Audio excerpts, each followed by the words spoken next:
Welcome to ASMM group. चलिए start करते हैं नेक्स्ट टॉपिक जो हमारा है थर्मोडायनेमिक्स।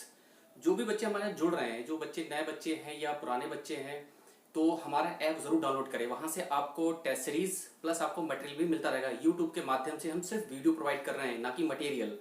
तो जो भी बच्चे हमारे पास जुड़ रहे हैं वो ऐप भी डाउनलोड करें। ऐप का नाम है जो प्ले स्टोर पर ASMM ग्रुप के नाम से प्ले स्टोर पर आपको ऐप उपलब्ध है, तो वहां जाकर आप डाउनलोड करिए ताकि जिससे आपको और भी बेनिफिट पहुंच सके। हम पूरी फुल जो सीरीज दे रहे हैं मैकेनिकल प्लस सिविल की, वो फ्री ऑफ कॉस्ट है। दुनिया में कोई ₹1 आपको खर्च करने की जरूरत नहीं है। क्वालिटी वीडियो आपको जनरेट करके दे रहे हैं, मटेरियल आपको जनरेट करके, आपको इससे ज्यादा क्या चाहिए। बस हम आपसे उम्मीद करते हैं कि हमारा जो वीडियो है आप लाइक एंड शेयर जरूर करेंगे ताकि लोगों को पता लगे कि हाँ की क्वालिटी की चीजें मिल रही है, वो भी फ्री ऑफ कॉस्ट मिल रही है। आप करिए। ठीक है, चलिए स्टार्ट करते हैं। नेक्स्ट टॉपिक हमारा थर्मोडायनेमिक सिस्टम। बेसिकली आपने पढ़ा भी होगा डिप्लोमा में और बीटेक में भी पढ़ा होगा कि हमारे 3 टाइप्स के सिस्टम होते हैं, open and close and isolated. Open system का मतलब होता है कि जहां पर हीट और मास दोनों एक साथ ट्रांसफर हो जाए। ठीक है, अब एग्जाम्पल इसका है गैस टरबाइन है, कंप्रेसर है। मोस्टली इक्विपमेंट जितने भी इंजीनियरिंग इक्विपमेंट हैं मैकेनिकल में खासतौर से, वो सबकी सब ओपन सिस्टम ही है। दूसरा आता है क्लोज सिस्टम। क्लोज सिस्टम का मतलब है जहां पर एनर्जी तो ट्रांसफर हो लेकिन मास ट्रांसफर ना हो। तीसरा है आइसोलेटेड सिस्टम। आइसोलेटेड सिस्टम का मतलब कि जहां पर ना तो मास ट्रांसफर हो ना तो एनर्जी ट्रांसफर हो, इज अ आइसोलेटेड सिस्टम। अब सबसे बड़ी बात आ रही है, हम पढ़ रहे हैं भाई, सिस्टम तो पढ़ रहे हैं, लेकिन इसकी डेफिनेशन क्या है हम बताएंगे कैसे। अगर आपको कोई इंटरव्यू में पूछ ले तो आप कैसे बताओगे। तो देखिएगा, अब हम डिटेल में जानते हैं चीजों को। थर्मोडायनेमिक सिस्टम स्टडीज कंसंट्रेट और फोकस अपॉन ए सर्टेन, ये ध्यान रखिएगा, certain fix region is called thermodynamic system. Certain fix region का मतलब है, जैसे मान ली मैं पढ़ा रहा हूं तो मेरे कमरे में लाइट भी जल रही है, पंखा भी चल रहा है, बहुत सारी चीजें रखी हैं, तो उस समय आपके लिए सारे सिस्टम नहीं है। लेकिन अब जब आप मान लीजिए जैसे आप ध्यान दे रहे हो व्हाइट बोर्ड पर, तो व्हाइट बोर्ड उस समय आपके लिए वो सिस्टम बन जाएगा। जिस समय आपकी नजरें जहां पर जिसके ऊपर हैं, उस समय आपके लिए वो सिस्टम बन जाएगा। चलिए, पहला सिस्टम है, बात तो हम कर चुके हैं लेकिन डिटेल में बात करते हैं। ओपन सिस्टम में जहां मास और एनर्जी इन करे और आउट करे, ठीक है, उसी को क्या बोलते हैं, ओपन सिस्टम। अब एसएससी ये नहीं पूछने वाला कि ओपन सिस्टम होता क्या है। ओपन सिस्टम का मतलब है कि अब दूसरी भाषा में हम बोलेंगे, हमें मतलब किससे, इंटरेस्टेड स्पेस। हमें जैसे गांव में आपको बहुत, जैसे गांव का बंदा अगर शहर में आकर रख दो गांव में तो बीघों जमीन होती है, ठीक है, घर बने होते हैं 1-2 बीघों में, लेकिन शहर में क्या होता है कि वहां पर कंसिडर 100 गज 200 गज में मकान बना होता है। तो हमें यहाँ पर जो ओपन सिस्टम, खुला एनवायरमेंट, हमें स्पेस से मतलब है, शेप और साइज से मतलब नहीं, हमें डिजाइनिंग से कोई लेना देना नहीं है। मतलब है interested in space, no change shape and size, हमें शेप और साइज से मतलब नहीं है। इसी ओपन सिस्टम को हमने बोला कंट्रोल वॉल्यूम। इसी का दूसरा नाम बोला हमने कंट्रोल वॉल्यूम। बहुत बार पूछा कि ओपन सिस्टम होता क्या है, कंट्रोल वॉल्यूम। वॉल्यूम मतलब कि जैसे मार्कर है कि 2x2 का, तो ये इसका आयतन हो गया, तो ये इसके अंदर इंक जो है वो उसको कंट्रोल कर रहा है इसको क्या बोला, कंट्रोल वॉल्यूम। एग्जाम्पल आपका ही gas turbine, jet engine, boiler, compressor, ठीक है। दूसरा है क्लोज सिस्टम, मतलब जहां पर सिर्फ एनर्जी का आदान प्रदान हो सके, मतलब energy exchange with the surrounding, no mass transfer across the boundary. ठीक, तो यहां पर सिर्फ एनर्जी का ट्रांसफर हो रहा है, मास का ट्रांसफर नहीं हो रहा है। एग्जाम्पल तौर पर आपका एग्जाम्पल आपका पिस्टन, सिलेंडर अरेंजमेंट। अब बहुत सारे स्टूडेंट ये सोच रहे होंगे कि पिस्टन सिलेंडर अरेंजमेंट का मतलब है कि हमारा बाइक नहीं है। देखा है आपने हाइड्रोलिक क्रेन सिस्टम देखा है, तो वहां पर जो आपने देखा होगा कि जो भी हमारा हाइड्रोलिक फ्यूल भरा रहता है वो एक टैंक बना रहता है, उस टैंक में पिस्टन लगी रहती है। मतलब मैं एग्जाम यहां समझा देता हूं कि यहां पर आपका ये आपका पिस्टन सिलेंडर अरेंजमेंट है और यहां पर पिस्टन लगी हुई है, ठीक है। ये आपका सिलेंडर हो गया, ये आपकी पिस्टन हो गई, ठीक है। यहां पर आपका हाइड्रोलिक फ्यूल भरा हुआ है,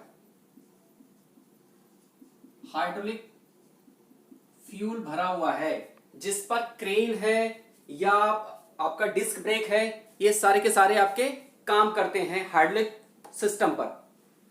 तो उनमें क्या होता है, एक टैंक तो होता है, अब उस टैंक में क्या पिस्टन लगी होती है।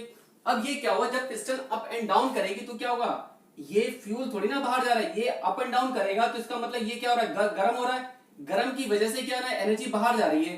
तो यहां पर सिर्फ एनर्जी का आउटलेट इनलेट हो रहा है, ना कि फ्यूल का। फ्यूल वहीं की वहीं है, टैंक आपका वहीं की वहीं है, तो फ्यूल वहीं की वहीं है, लेकिन एनर्जी का ट्रांसफर होता है। ठीक है।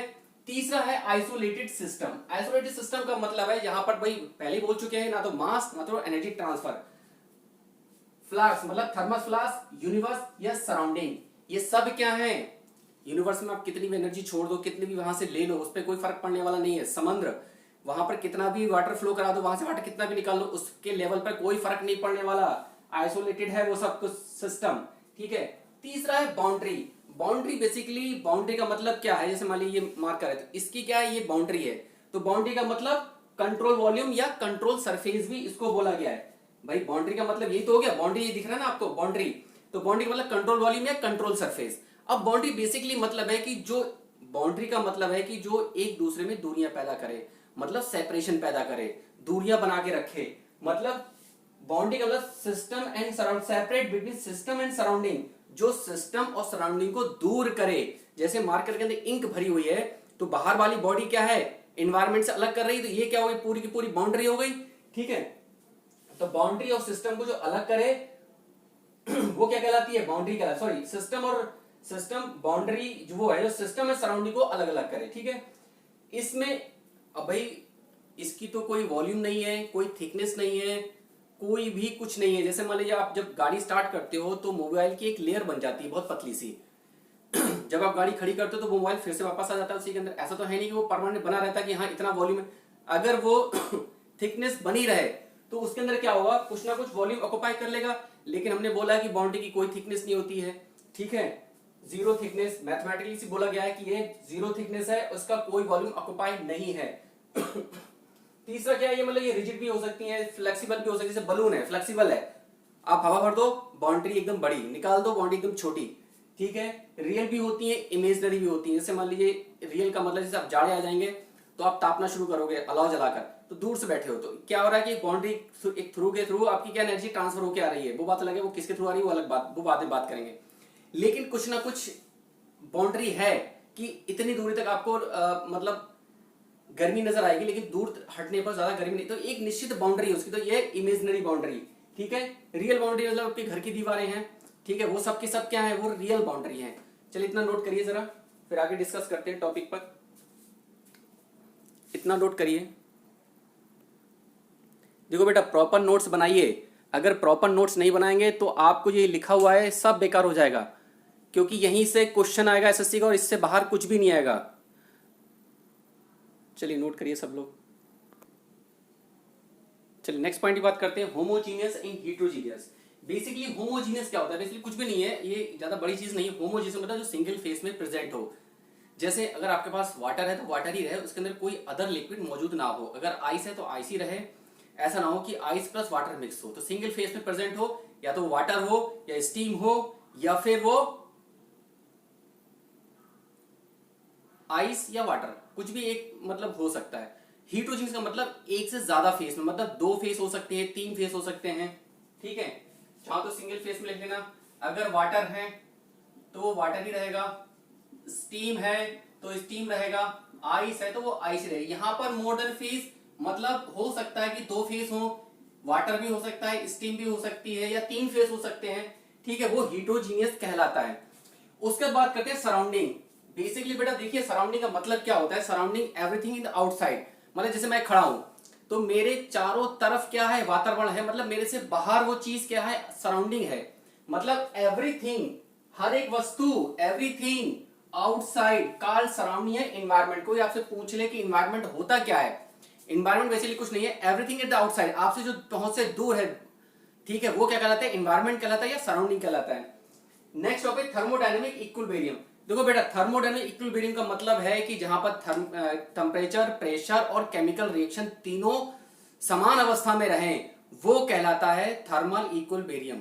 इसमें मैकेनिकल जैसे बोला गया मैकेनिकल इक्विलिब्रियम मतलब जहां पर फोर्स का अनबैलेंस ना हो, फोर्स बैलेंस रहे, केमिकल की कोई रिएक्शन ना हो, टेम्परेचर कहीं बढ़े ना, तो वो ऐसी तीनों कंडीशन को जो फॉलो करता है वो थर्मोडायनेमिक इक्विलिब्रियम कहलाता है, जो नहीं फॉलो करता है वो नॉट थर्मोडायनेमिक इक्विलिब्रियम कहलाता है। अब बेसिकली बात करते हैं कि इसका एग्जाम्पल क्या है। देखिए एग्जाम्पल देखा होगा आपने, अगर किसी को याद है तो आपके घर पे, सबके घर पे गैस सिलेंडर है, तो गैस सिलेंडर को देखिएगा बीच में से हमने क्या कर रखा है, काट के रखा हुआ है, फिर उसको बेल्डिंग कर दी गई है, ताकि अगर बेल्डिंग, भाई हम सिंपल एक सिलेंडर भी तो बना सकते थे, वैसे ही बनते सिलेंडर सिंपल, हम सिंपल सिलेंडर भी तो बना सकते हैं, हमने बीच में काट के उसको क्यों किया, बेल्डिंग क्यों की, ताकि मेरी स्ट्रेसेस फ्लो ना कर सकें, ऐसे ऐसे ऐसे फ्लो ना कर सके, मतलब अगर स्ट्रेसेस फ्लो करेंगी तो मेरा फोर्स अनबैलेंस होगा, अच्छा फिर मेरा फोर्स अनबैलेंस होगा तो क्या होगा, वो ब्लास्ट कर सकता है, मतलब आपके आस पड़ोस, आपका घर सब लेके बैठ जाएगा। ठीक है। तीसरा टेम्परेचर। अब देखिएगा जब आपकी गर्मी पड़ती है तो आपका जो सिलेंडर वो ठंडा हो जाता है, मतलब केमिकल रिएक्शंस नहीं होती है, वो एनवायरनमेंट के साथ अपना टेम्परेचर को बैलेंस कर लेता है। देखिए यहाँ पर लिखा हुआ है डेल्टा एफ जीरो, या तो जीरो या लगभग लगभग जीरो के बराबर, इनका मतलब ये जीरो या टेंस टू जीरो के बराबर हो। ठीक है। तो हम लिखे temperature do not change with time, temperature change नहीं होना चाहिए। अब तीसरा है केमिकल इक्विलिब्रियम, ऐसा ना हो कि आपने घर पर रखा सिलेंडर, केमिकल रिएक्शन उसने खुद से स्टार्ट कर दी, ऐसा भी नहीं होना चाहिए।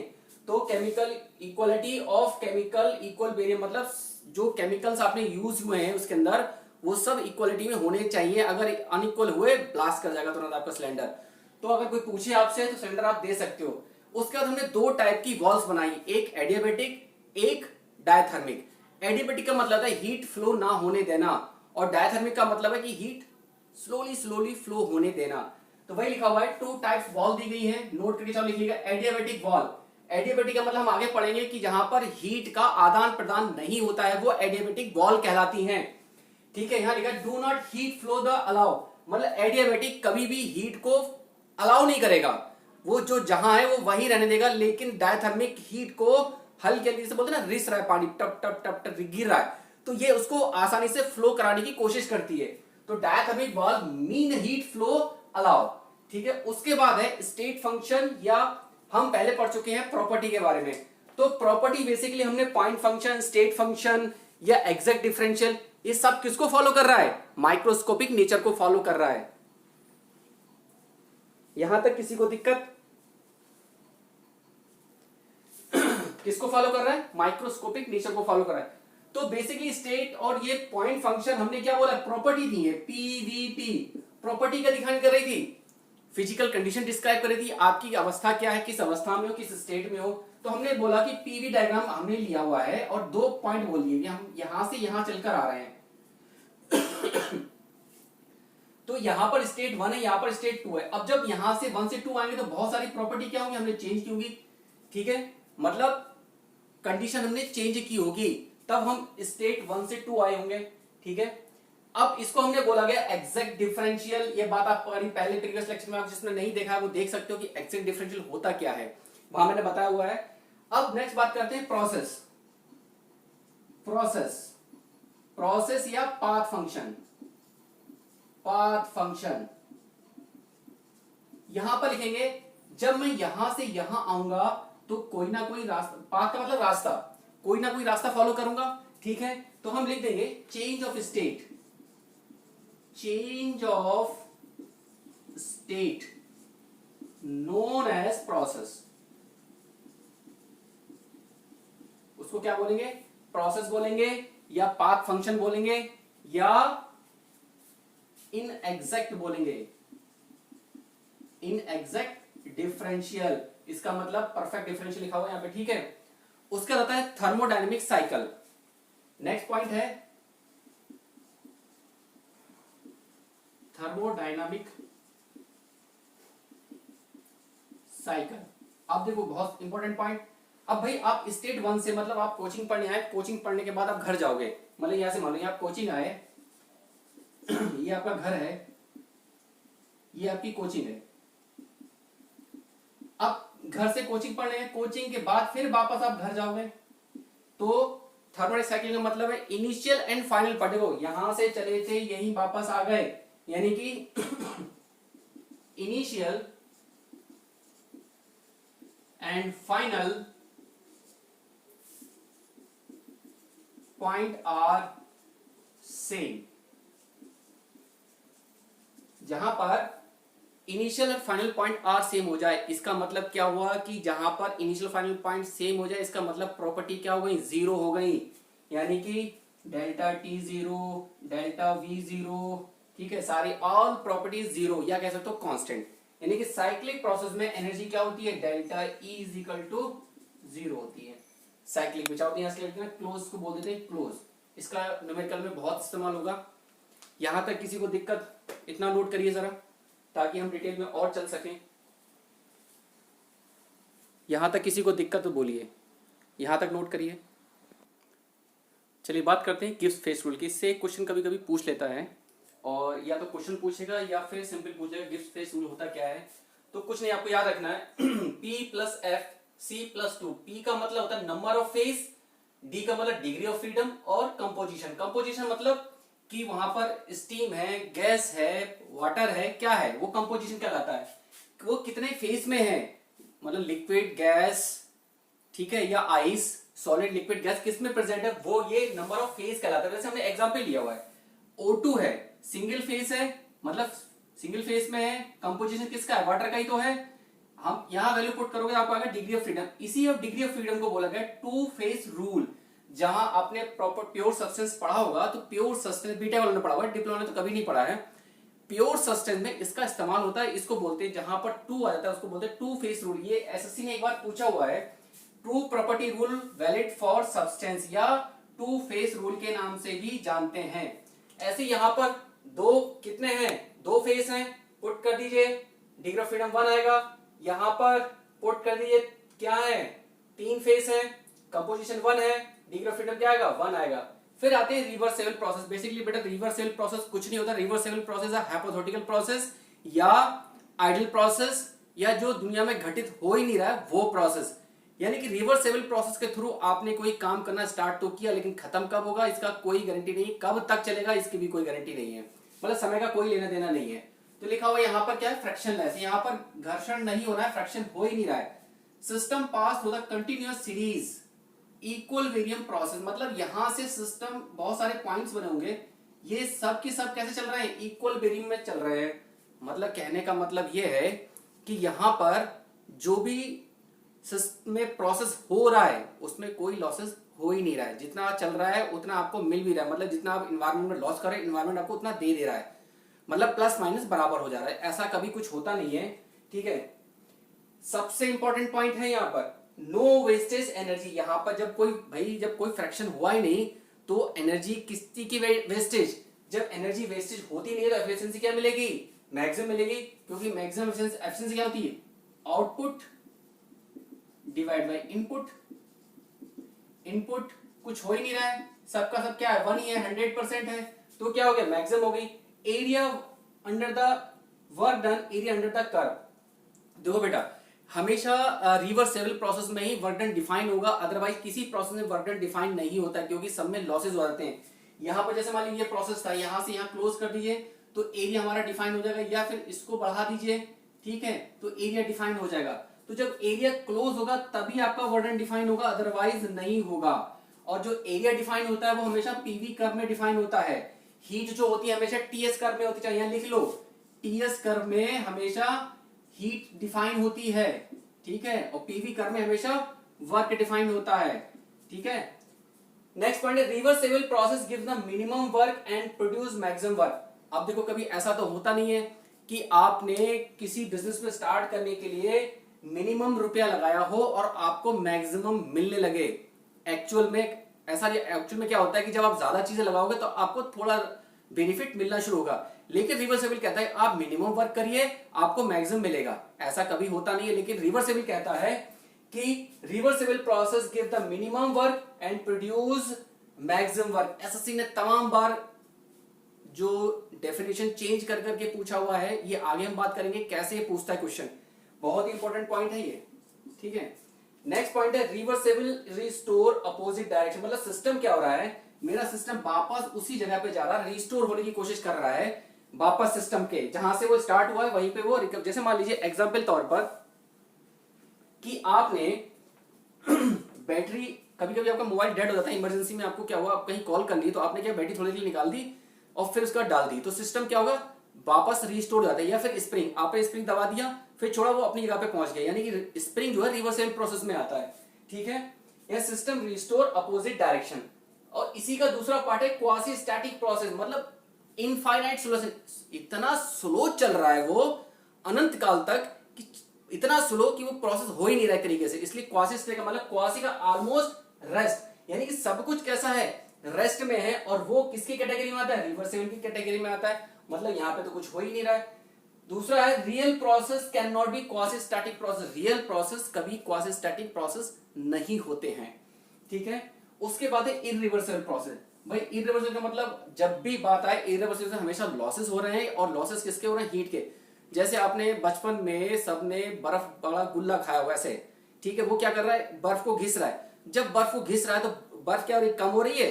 अब जब कम हो रही है तो क्या है, वो लॉसेस हो रहे हैं, प्रोसेस क्या हो रहा है, ऐसे चल रहा है, लॉसेस हो रहे हैं। अब लॉसेस हो रहे हैं तो किसका लॉसेस हो रहा है, हीट का लॉस हो रहा है। चलिए यहां तक जरा देखिए, किसी को कोई दिक्कत है यहां तक, कोई पॉइंट ऐसा जो समझ में ना आया हो। देखो बेटा, यहां पर ये सारी चीजें बहुत डिटेल में चल रही है, एसएससी इससे बाहर कुछ भी आने वाला है नहीं।